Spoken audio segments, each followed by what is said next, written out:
So we have a special presentation today, and I'm not going to do much talking, but I do want to introduce a senior, very special senior, Ethan Hobbs.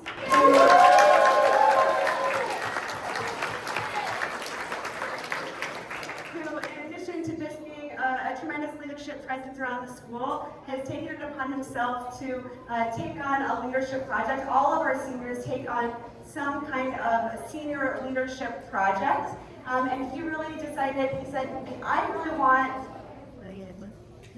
want to elevate a space that's really special to me. And the upper school, Mechitza Minion, the upper school, Oren Minion is really a space that is special and a treasured space for Ethan. And he said, I really want to elevate it. I really want to do something to beautify it for my senior project.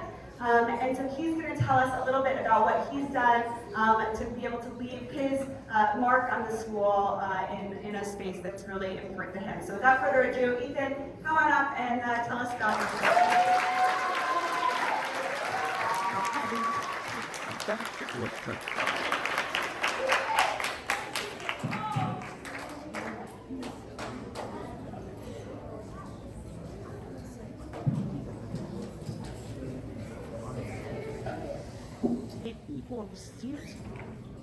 Okay, good morning everyone. My name is David Hobbs. I'm a senior at HBHA, and today I'm here to present myself, David Kuluva, David Wasserman's Mechitzah project to you all.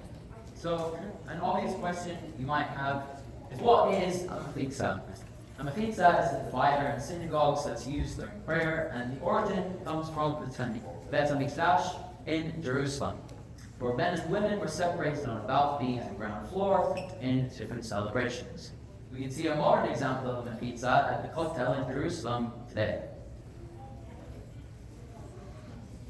These are three things that every Mechitzah should have. Number one, it should fulfill halakhic standards, or be appropriate for Jewish law, meaning it has a proper separation during prayer. Number two, it should have a respectful design. A Mechitzah shouldn't be an ugly barrier or be an eyesore in space. It should look natural, be pleasant to see. Number three, it's meant to separate space, not separate people. It should be a physical division without feeling excluding to anybody. An important point that I want to stress is that the Mechitzah is not saying that one party is more important than the other. In Judaism, men and women have equal value. The Mechitzah's goal is simply to make it a more respectful and meaningful experience for everyone involved.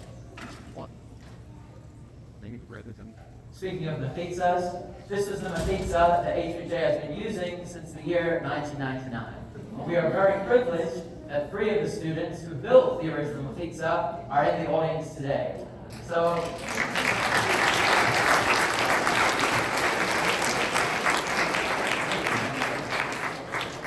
a quick shout out and round of applause to Yoshua Wasserman, Yoel Thrashim, and Yonatan Gray. Thank you so much.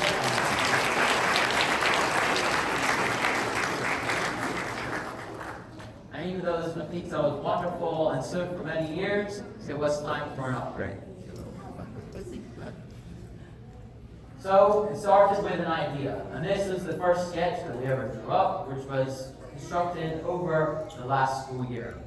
And then after we did that, we spent the summer to do research to find which materials would look best to match the theme of the space, and then we assembled the entire thing inside Mr. Kuluva's garage, where we sanded, finished, and did everything we need to do in order to get the Mechitzah ready. And now that we have some background on what a Mechitzah is and how we built it, I would like to invite up David Kuluva and David Wasserman to unveil 1/3 of the Mechitzah that we built.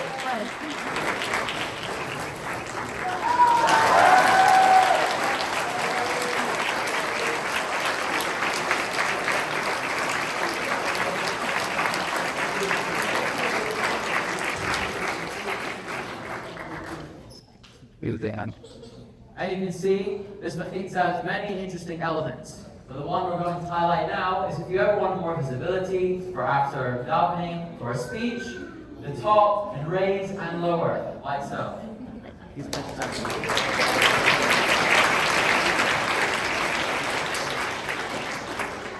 we had all three assembled, we needed to get them to school just in time for the first day. So as you can see, we loaded them up into David's truck, which was a bit of a squash and squeeze, but we got them all here, ready to go, just in time for the first day of school. And finally, we would like to dedicate these Mechitzah to the following people. First, I would like to invite up David Kuluva to share a few words.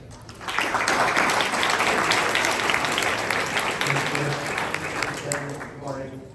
This project really took on a life of its own, and it was really an honor to be involved with it, which happened for a couple different reasons. One, I am an alumni or past student from HBHA just a few years back. I remember coming to morning services myself every day at school.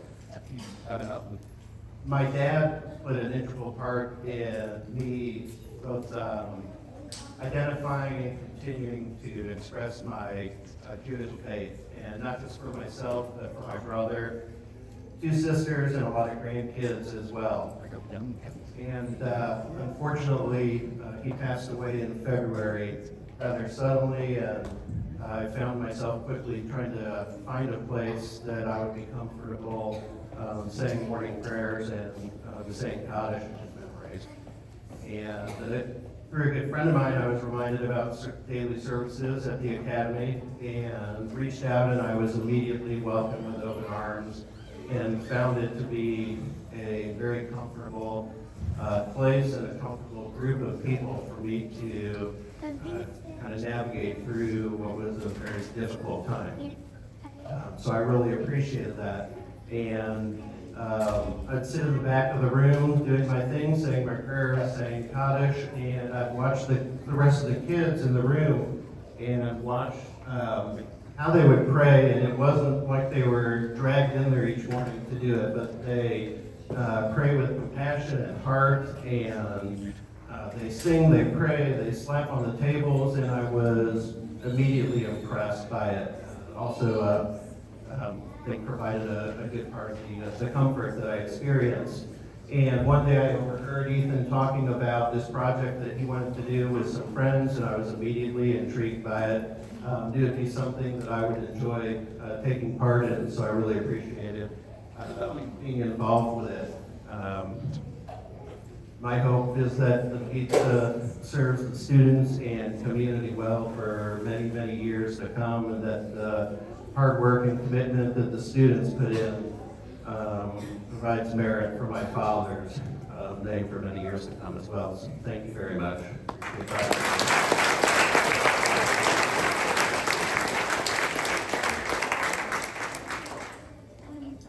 For our next dedication, I would like to invite up Joe Leffler to share a few words.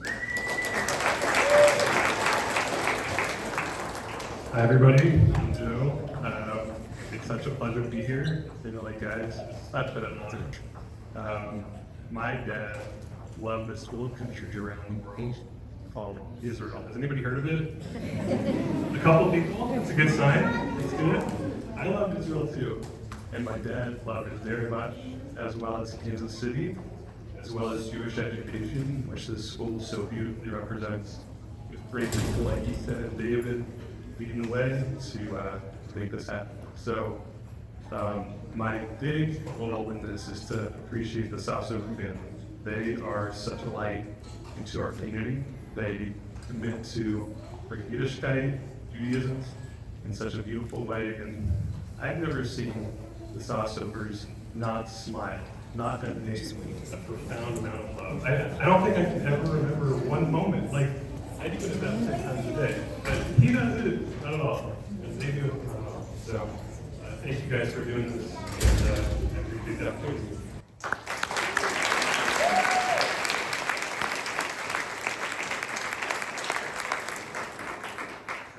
So as Joe mentioned, our third dedication is to a very special family, to the Kansas community, especially for all of us at HBHA, in honor of their 20th anniversary of inspiring all of us, Rabbi and Mrs. Sosover and family.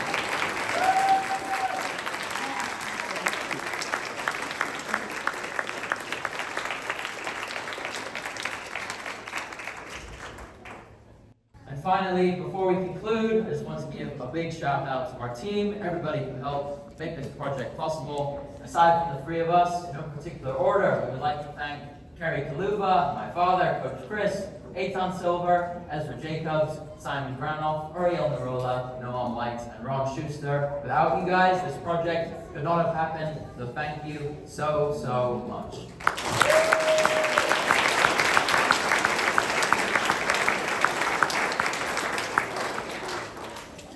And finally, I would like to invite all of you to join us upstairs for Shacharit for morning services, where you can check out the other two Mechitzot.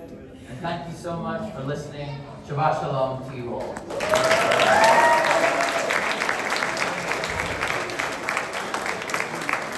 Yes, Prof. Ethan, thank you so much for your leadership. Again, it's such a, stay where you are for a second. It's just such a testament to our student leadership, seeing students take on a project that you're so passionate about and really seeing it come to fruition, and we're just grateful to be able to celebrate with you this morning. So thank you so much.